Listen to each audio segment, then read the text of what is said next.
नमस्कार, आप देख रहे हैं प्रणाम देवभूमि में हूं आपके साथ उन्नति भटनागर। बुलेटिन की शुरुआत करते हैं महत्वपूर्ण खबर के साथ। उत्तराखंड कैबिनेट की बैठक में आबकारी नीति पर मोहर लग गई है। नई आबकारी नीति को कैबिनेट से सहमति मिल गई है। आबकारी नीति के तहत अब राज्य में देश में बनने वाली विदेशी मदिरा 20 रुपए तक सस्ती हो गई है। वहीं अंग्रेजी शराब पर 10% और देसी शराब पर 15% का इजाफा कर शराब ठेका संचालन किया जा सकेगा। राज्य में मौजूदा समय में संचालित हो रहे शराब ठेका स्वामी अगले 1 साल के लिए शराब ठेके का संचालन इच्छा अनुसार कर सकेंगे।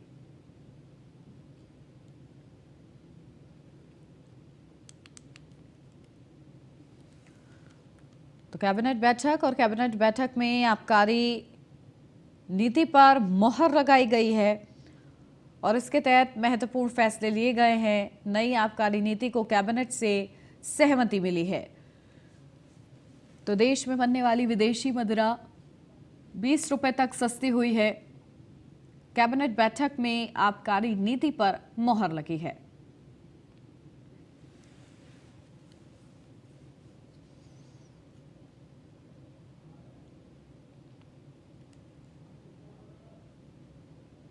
उत्तराखंड में चैत्र नवरात्रि इस बार खास रहने वाली है। इस बार शासन प्रशासन को भी नवरात्रि के आयोजन में शामिल किया जा रहा है।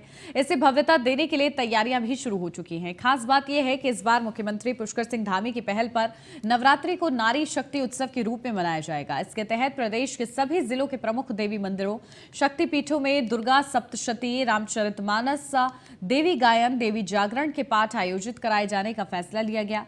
इसमें महिलाओं और बालिकाओं की सहभागिता ज्यादा होगी। कार्यक्रम के सफलतापूर्वक आयोजन के लिए संस्कृति विभाग की ओर से प्रत्येक जिलाधिकारी को 1 लाख की धनराशि प्रदान की गई। साथ ही अन्य व्यवस्थाएं जिला प्रशासन की ओर से अपने स्तर से सुनिश्चित की जाएंगी। तो नवरात्र को नारी शक्ति उत्सव के रूप में सरकार मनाएगी। बड़ी तैयारी है इसकी और 22 से लेकर 30 मार्च तक नारी शक्ति उत्सव चलेगा। इसी के साथ प्रत्येक जिले में देवी उपासना के कार्यक्रम होंगे।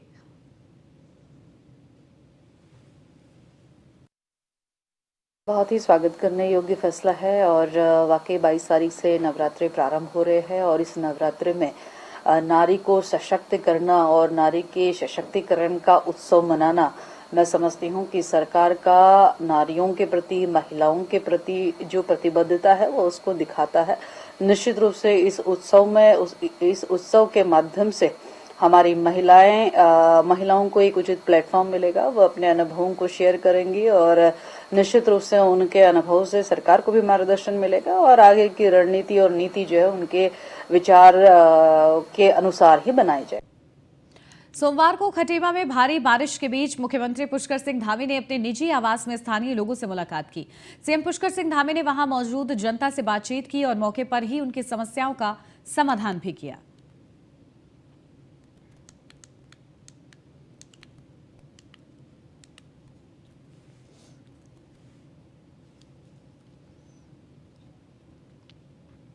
चंपावत दौरे के दौरान सीएम पुष्कर सिंह धामी ने आजीविका सरस मेले का शुभारंभ किया। साथ ही सीएम धामी ने टनकपुर से राजस्थान के श्री खाटू श्याम मंदिर यात्रा के लिए बस सेवा की भी शुरुआत की। इस मौके पर मंत्री रेखा आर्या भी मौजूद रहीं।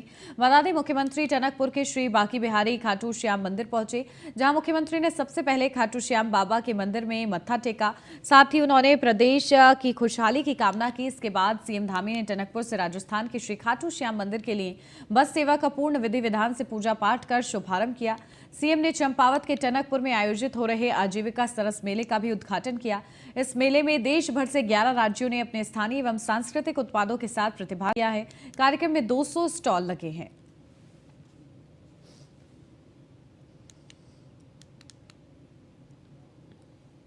उत्तराखंड की ब्यूरोक्रेसी में बड़े फेरबदल की तैयारी है। न्यूज 1 इंडिया पर यह एक्सक्लूसिव खबर, जहां गढ़वाल कुमाऊं कमिश्नर बदले जा सकते हैं। कमिश्नर गढ़वाल सुशील कुमार 30 मार्च को रिटायर हो रहे हैं। सुशील कुमार के स्थान पर प्रमोटी आईएएस की तैनाती की तैयारी है। कुमाऊं के 2 जिलों के डीएम, कप्तान भी बदले जा सकते हैं। गढ़वाल मंडल में 2 कप्तान, 1 डीएम बदले जाएंगे। गढ़वाल कुमाऊं रेंज में भी फेरबदल होना तय माना जा रहा है। रामनगर में G20 आयोजन के बाद फेरबदल की तैयारी है।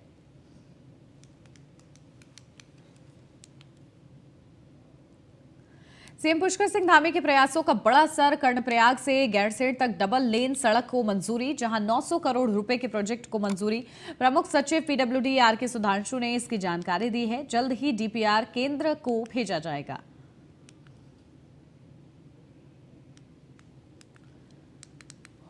वो सड़क का भी हमारा एक्शन प्लान में उसकी मंजूरी मिली हुई है।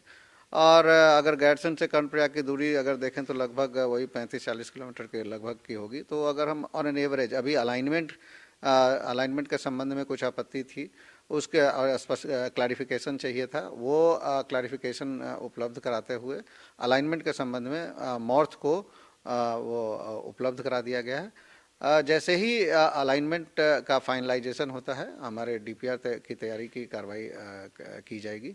और चूंकि अब हमारे लिए वो बहुत ही इम्पोर्टेंट है, क्योंकि कुमाऊं से गढ़वाल को जोड़ने वाली वो सड़क है, इसलिए उसका डबल लेनिंग बहुत अत्यंत आवश्यक है। तो हम इसमें समयबद्ध रूप से इसमें कार्रवाई करेंगे। और अगर ऑन एन एवरेज देखें तो वो लगभग 900 से 1000 करोड़ की वो सड़क होगी। वो सड़क उत्तराखंड में भारतीय जनता पार्टी की सरकार 23 मार्च को 1 साल का कार्यकाल पूरा करने जा रही है और माना जा रहा है कि नवरात्रि से पहले या नवरात्रि के दिन दायित्वधारियों की पहली सूची जारी हो जाएगी।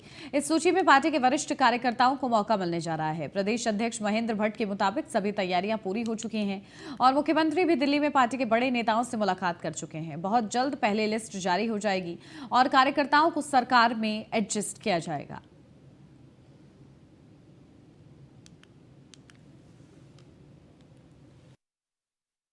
क्योंकि केंद्र द्वारा लगभग माननीय मुख्यमंत्री जी का नड्डा जी से भेंट हो गई है और नड्डा जी की भेंट के बाद मैं कहता हूँ किसी भी दिन अभी घोषणा हो जाएंगे। पहला नवरात्र मैं मान सकता हूँ, उससे पहले भी हो सकता है। परसों 22 तारीख से नवरात्रा प्रारंभ हो ही रहा है, इस बीच हो जाएगा। राज्य सरकार के 1 साल का कार्यकाल 23 मार्च को पूरा होने जा रहा है, जिसको लेकर सरकार के स्तर से तमाम कार्यक्रम आयोजित किए जा रहे हैं। राजधानी देहरादून में मुख्य कार्यक्रम का आयोजन किया जाएगा, जिसमें सरकार की योजनाओं के लाभार्थियों को लाभ देने का काम भी किया जाएगा। सूचना महानिदेशक बंशीधर तिवारी ने बताया कि ब्लॉक और जिला स्तर पर भी कार्यक्रम का आयोजन किया जाएगा, जिससे सरकार की उपलब्धियों को जनता तक पहुंचाया जा सके।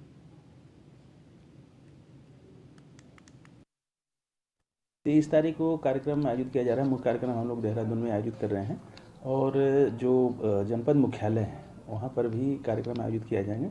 इसके अलावा जो विधानसभा हैं और जो ब्लॉक स्तर वहाँ पर भी बहुउद्देशीय शिविर और जो चिकित्सा शिविर हैं जिसमें निःशुल्क स्वास्थ्य जाँच की जाएगी, दवाओं का वितरण किया जाएगा, वो फिर ब्लॉक और विधानसभाओं में भी होंगे। तो पूरे सप्ताह ये कार्यक्रम जनसेवा के रूप में मनाया जाएगा और 23 तारीख को इसकी शुरुआत। देहरादून उत्तराखंड सरकार अपने 1 साल का जश्न सरकार और संगठन स्तर पर मनाने जा रही है, जबकि कांग्रेस ने इस पर सवाल उठाते हुए बेरोजगार युवाओं और कानून व्यवस्था के मसले पर राज्य सरकार को घेरने का प्लान बनाया है। राज्य सरकार के खिलाफ कांग्रेस जिलेवार प्रेस कॉन्फ्रेंस करते हुए श्वेत पत्र जारी करेगी। वहीं बीजेपी प्रदेश अध्यक्ष महेंद्र भट्ट का कहना है कि कांग्रेस नकारात्मक विषयों को लेकर राजनीति करती है। सरकार के कामकाज का उन विषयों का उल्लेख किया जाता है जो कि पूर्व हुए होते हैं या शासनादेश हो चुके हैं। वहीं अवैध खनन के मामले पर महेंद्र भट्ट का कहना है कि कैग की रिपोर्ट प्राप्त हुई तो सरकार एक रिपोर्ट का संज्ञान लेकर कार्रवाई करती है और इस विषय पर भी मुख्यमंत्री जी परीक्षण कर कार्रवाई करेंगे। पोजीशन जब मुद्दा विहीन हो जाता है तो उन मुद्दों की चर्चा करता है, उस पर की गई कार्रवाई की चर्चा नहीं करता है।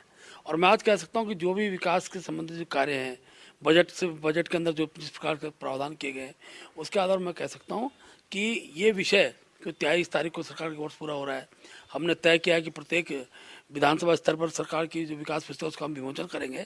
और विकास पुस्तिका वो चीज़ें छपी होती हैं जिसका शासनादेश होता है, जो सरकारी घोषणा में चीज़ें तय होती हैं। इसलिए इस प्रकार का प्रश्न करना, कांग्रेस जब मैं कह रहा हूँ कि भाई जब विषय नहीं बचते हैं तो नकारात्मक विषय रखना उनका एक नेचर बन गया है। कैग जहाँ भी इस प्रकार विषय आते हैं तो सदन चलता है, सदन में मामले उठाने चाहिए। इसका माने सीधे का अपोजिशन भी अपने जो उनका उत्तरदायित्व उसमें फेल हुई है और जब भी कैग की रिपोर्ट है सरकार उस पर कार्रवाई के लिए उत्तरदायी होती है।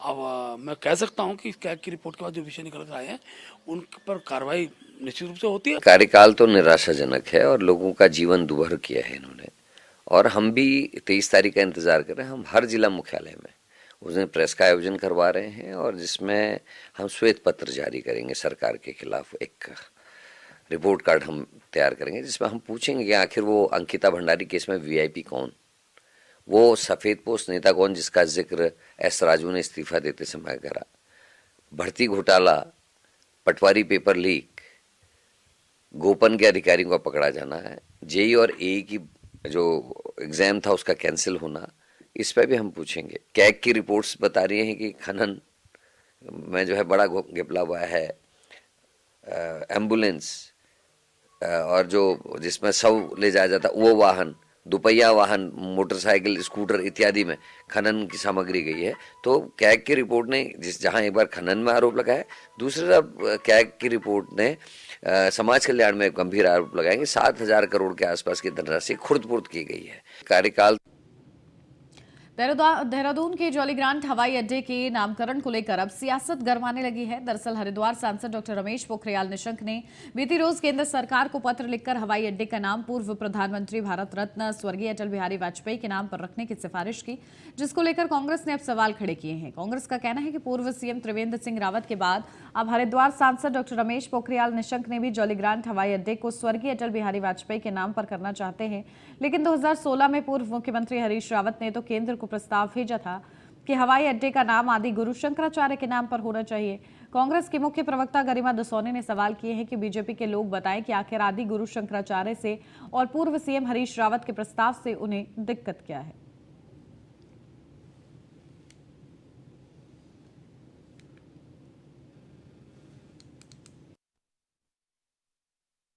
2016 में कांग्रेस के पूर्व मुख्यमंत्री श्री हरीश रावत जी के द्वारा आदि गुरु शंकराचार्य जी के नाम पर जॉली ग्रांट हवाई अड्डे का नाम करने का प्रस्ताव केंद्र सरकार को भेजा गया था। अब भाजपा के लोग कम से कम गनीमत है, उन्होंने गौतम अडानी जी के नाम पर इस हवाई अड्डे को रखने की बात नहीं कही और अटल जी का नाम लिया है। लेकिन कम से कम त्रिवेंद्र जी हों या पोखरियाल जी हों, उनको ये तो बताना चाहिए कि हरीश रावत जी के प्रस्ताव से उनको क्या दिक्कत है। आखिर आदि गुरु शंकराचार्य जी के नाम पर इस हवाई अड्डे का नाम क्यों नहीं होना चाहिए। बेरोजगार संघ के अध्यक्ष बॉबी पवार ने सरकार और पुलिस की कार्यप्रणाली पर सवाल खड़े किए हैं। बॉबी पवार ने IELTS परीक्षा में धांधली का आरोप लगाकर एक वीडियो सोशल मीडिया के साथ शेयर किया, जिसमें जो वाहन पेपर लेकर आ रहा था उसे हादसे का बहाना बनाते हुए लेट पेपर पहुंचने की बात कही। बॉबी पवार ने कहा कि कुलदीप सिंह ढींगरा, जो कि Delhi Vapi road lines transport वाहन के मालिक हैं, उनकी गाड़ी को मोंड के पास रोका गया और फोटो खींचकर पेपर लीक किया गया। आरोप लगाया गया कि वाहन के ड्राइवर को 30 लाख रुपए का लालच दिया गया। बॉबी पवार ने कहा ड्राइवर जितेंद्र कुमार को लालच देकर गैंग की कार्रवाई का भी खुलासा किया और साथ ही पटेल नगर थाना क्षेत्र के बाजार चौकी इंचार्ज ओम प्रकाश पर सवाल खड़े किए।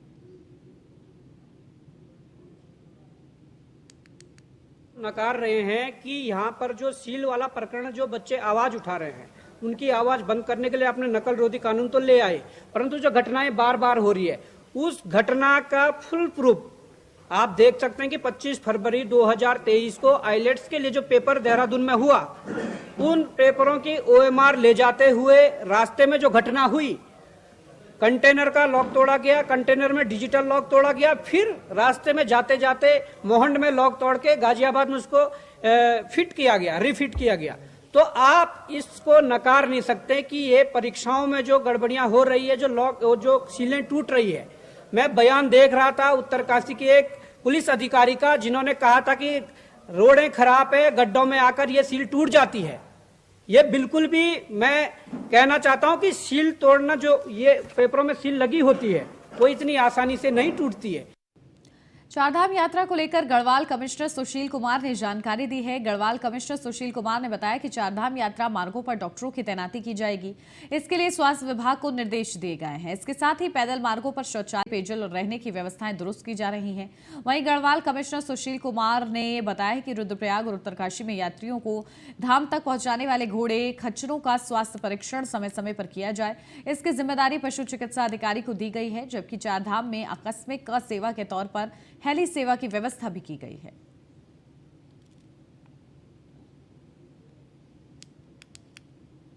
आगामी चारधाम यात्रा की तैयारियां इसमें सभी जनपदों में जोरों पर चल रही हैं और विभागों में भी जो कार्रवाई होनी है वो संचालित किया जा रहा है।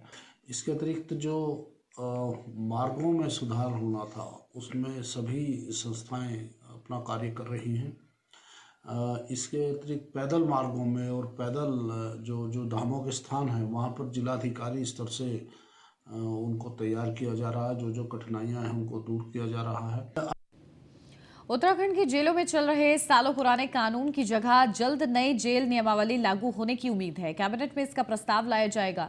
साल 2016 में देश भर की जेलों में कैदियों की समस्याओं को देखते हुए मॉडल जेल मैनुअल बनाया गया था और इसी आधार पर राज्यों को भी अपने स्तर पर मैनुअल बनाने के लिए कहा गया था। उत्तराखंड में भी साल 2019 में इसकी तैयारी शुरू की गई है, लेकिन 4 साल बाद भी नई जेल नियमावली तैयार नहीं हो पाई। ऐसे में अब उम्मीद है कि जल्द कैबिनेट में इस पर मोहर लग सकती है। ओवरक्राउडिंग हमारी जेल्स की है, डेफिनेटली हमारी कैपेसिटी जो है वो बहुत कम है और ज़्यादा प्रिजनर्स और इनमेट्स हमारे पास हैं।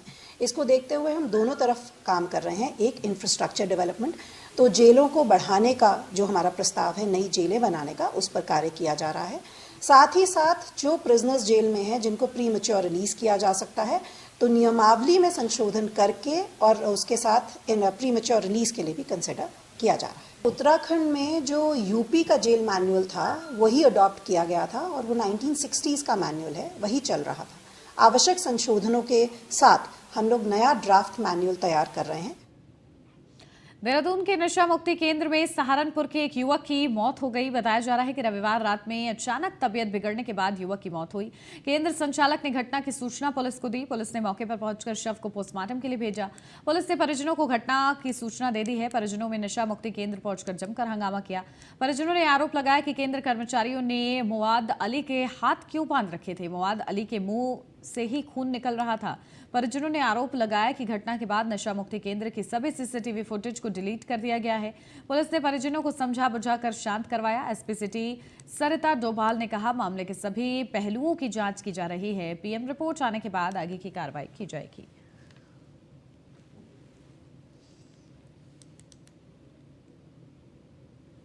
मुआज ज्वालापुर में रहता था, तो थोड़ा नशे का आदी हो गया। इसके लिए हमने उसको यहाँ एक नशा मुक्ति केंद्र छोड़ दिया था।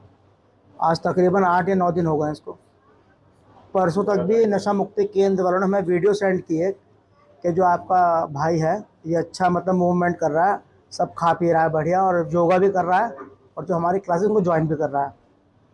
तो हमने चलो ठीक है, अच्छा है, रिस्पॉन्स अच्छा आ रहा है। तो कल आज सुबह इनका फ़ोन आया हमारे पास कि आपके भाई की तबीयत ज़्यादा ख़राब है और आप आ जाए, इसको हॉस्पिटल ले जा रहे हैं। और यहाँ पे आके देखा तो हमारा भाई मरा हुआ पड़ा था। मेरा भाई था। लक्सर में कांग्रेस कार्यकर्ताओं द्वारा एनडीए सरकार के खिलाफ जमकर प्रदर्शन किया गया। प्रदर्शन में सरकार पर लक्सर क्षेत्र में अधिकारियों के द्वारा बिजली बिलों पर सरचार्ज लगाने के आरोप लगाए गए। इस दौरान कांग्रेस ने केंद्र सरकार का पुतला भी जलाया। कांग्रेस नेता राजेश रस्तोगी ने आरोप लगाया कि लक्सर क्षेत्र में ऊर्जा निगम के अधिकारी लगातार जनता का उत्पीड़न कर रहे हैं। छोटे छोटे बकाया बिलों को लेकर भी लोगों के बिजली के कनेक्शन काटे जा रहे हैं। ऊर्जा निगम की ये कार्यशैली कांग्रेस कार्यकर्ता बिल्कुल भी बर्दाश्त नहीं करेंगे। इस संबंध में उनके द्वारा एसडीएम गोपाल राम भीमनाल को ज्ञापन सौंपा गया और सरकार से मांग की गई कि सरकार बिजली के बिलों पर लाने वाले अतिरिक्त कर को माफ करे। साथ ही उन्होंने चेतावनी देते हुए कहा कि यदि ऊर्जा निगम की मनमानी ऐसे ही चलती रही तो उनके द्वारा उग्र प्रदर्शन किया जाएगा।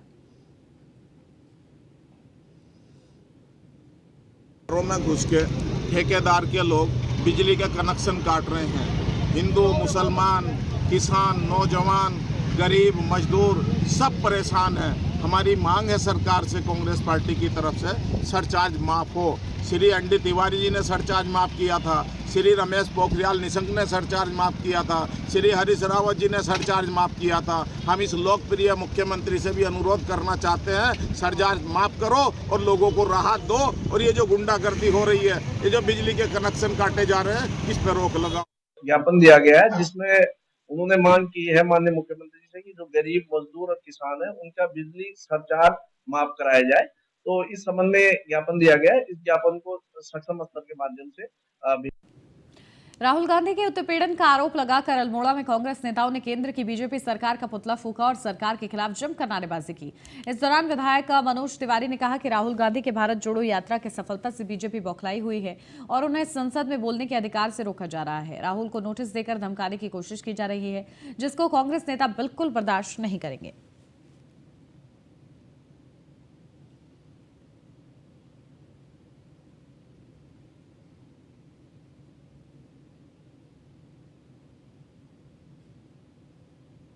हम सबके नेता माननीय राहुल गांधी जी ने जो भारत जोड़ो यात्रा कन्याकुमारी से लेकर कश्मीर तक आहूत की थी और उसमें हजारों लोगों ने अपनी सहभागिता भी की, लेकिन जिस तरह का केंद्र की सरकार ने, इस भारतीय जनता पार्टी की सरकार ने उस भारत जोड़ो यात्रा की सफलता को देखते हुए माननीय राहुल गांधी जी पे इस तरह के आरोप लगाए हैं और उनको संसद के अंदर बोलने का जो अधिकार नहीं दिया जा रहा है, तो इन सारी बातों को लेके भारतीय जनता पार्टी की केंद्र की सरकार के खिलाफ आज हमने उसके विरोध में और माननीय राहुल गांधी जी के पक्ष में यहाँ पर जिला कांग्रेस कमेटी के नेतृत्व में यहाँ पर पुतला दहन किया है और भारतीय जनता पार्टी का।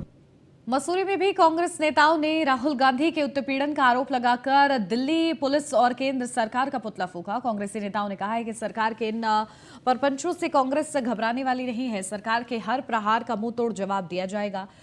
राहुल गांधी के ऊपर किए जा रहे उत्पीड़न को बिल्कुल भी बर्दाश्त नहीं किया जाएगा।